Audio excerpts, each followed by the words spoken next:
Olá pessoal, neste vídeo eu vou apresentar um dos momentos mais importantes da história da educação física, que é o movimento renovador, que surgiu principalmente a partir da década de 1980 e transformou completamente a forma como entendemos e ensinamos a educação física nas escolas e universidades. Quando pensamos atualmente, é comum imaginarmos aulas que envolvem esportes, jogos, danças, lutas, brincadeiras. E além disso, sabemos que hoje essa disciplina também busca desenvolver o pensamento crítico, o respeito às diferenças, a inclusão, a cidadania e a compreensão da cultura corporal. A educação física possuía objetivos muito diferentes dos atuais em épocas passadas. Ela é marcada pela visão rígida, principalmente para a disciplina dos corpos, treinamento físico e preparação de estudantes de acordo com interesses políticos e sociais da época. Para compreender a importância do movimento renovador, primeiro precisamos entender como era a educação física antes dele. Durante o final do século XIX e durante boa parte do século XX, a educação física foi influenciada por diferentes correntes de pensamento. Uma das influências foi o higienismo, que defendia a prática de exercícios físicos, que ajudaria a construir uma população mais saudável, reduzindo doenças e fortalecendo o desenvolvimento da sociedade. Depois, a influência militar tornou-se bastante forte. A educação física passou a ser utilizada como instrumento de desenvolver disciplina, a obediência, a ordem e a preparação física dos cidadãos. Nas escolas, as aulas eram organizadas de forma muito rígida. Os estudantes realizavam exercícios repetitivos, marchas, formações de fila, e o professor era visto como o principal autoridade da sala. Cabia ele demonstrar os movimentos e os alunos apenas reproduziam aquilo que era solicitado, sem espaço para diálogo e participação nas decisões do processo de aprendizagem. O movimento renovador também provocou mudanças muito importantes fora das escolas. Com o fortalecimento das pesquisas, a educação física passou a ocupar um espaço cada vez maior nas universidades. Novos grupos de pesquisa foram criados, um aumento dos artigos científicos, cresceram significativamente os programas de mestrado e doutorado, e isso fez com que a educação física deixasse de ser vista como uma área prática e também passasse a ser reconhecida também como um importante campo de produção científica.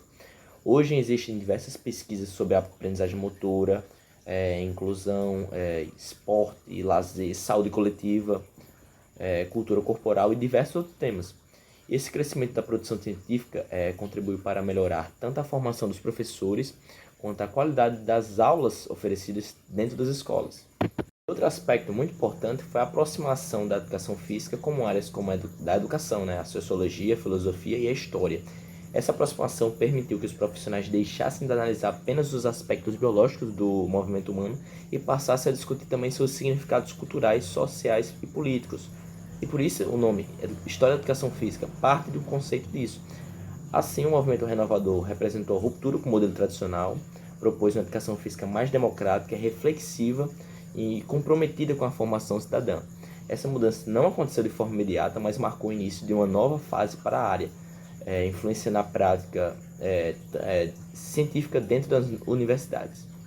Hoje, compreender como a era da educação física na década de 1890 ficou mais fácil agora entender o movimento renovador. Naquele período, o Brasil passava por um momento de profundas transformações políticas, sociais, e após mais de 20 anos de ditadura militar, o país iniciou um processo de redemocratização. A sociedade começou a reivindicar mais participação, liberdade, direitos, e essas mudanças também influenciaram a educação. Dentro das universidades, professores e pesquisadores passaram a questionar o modelo tradicional da educação física.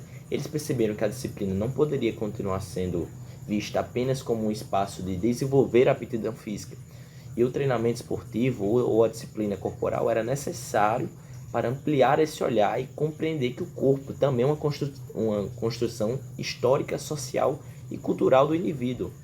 E foi nesse contexto que surgiu o movimento renovador da educação física. Mais do que uma única teoria, ele foi um conjunto de ideias e debates e propostas que buscaram transformar e ensinar, pesquisar e compreender um pouco mais sobre a educação física aqui no Brasil. Então, era necessário pensar em uma disciplina que ajudasse todos os estudantes e compreendessem o corpo, a cultura, a sociedade, as relações humanas de maneira muito mais ampla. Esses questionamentos abriram um caminho mais profundo para mudanças que começariam a acontecer na década de 1980 e dariam origem ao movimento renovador da educação física. Mais tarde, principalmente entre as décadas de 1960 e 70, outro modelo ganhou bastante força, o esportivismo. Nesse período, a educação física passou a ser valorizada principalmente como esporte de rendimento. As aulas buscavam desenvolver desempenho físico, técnica e competição. Muitas vezes, apenas os estudantes que apresentavam melhor desempenho esportivo recebiam maior atenção. Porém, essa forma de ensinar acabou excluindo muitos alunos que possuíam dificuldades motoras, deficiências ou simplesmente não tinham interesse pelas modalidades esportivas tradicionais. E também outro aspecto importante é que durante a ditadura militar, iniciada em 1964, esse modelo tornou-se ainda mais presente. E a educação física passou a contribuir para a formação de indivíduos disciplinados e obedientes, acompanhando o contexto político marcado pelo controle social e pela valorização da ordem. Embora esse modelo tenha contribuído para o desenvolvimento do esporte brasileiro, em alguns aspectos, ele também recebeu muitas críticas. Diversos professores começaram a perceber que a educação física escolar não poderia se limitar de jeito nenhum ao treinamento apenas físico e à preparação esportiva. O movimento renovador também provocou mudanças muito importantes fora das escolas. Com o fortalecimento das pesquisas, a educação física passou a ocupar um espaço cada vez maior nas universidades. Novos grupos de pesquisa foram criados, um aumento dos artigos científicos, cresceram significativamente os programas de mestrado e doutorado, e isso fez com que a educação física deixasse de ser vista como uma área prática e também passasse a ser reconhecida também como um importante campo de produção científica. Hoje existem diversas pesquisas sobre a aprendizagem motora, inclusão, esporte, lazer, saúde coletiva, cultura corporal e diversos outros temas.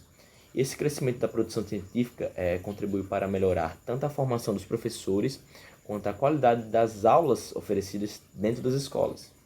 Quando observamos as aulas de educação física atualmente, percebemos claramente a influência do movimento renovador.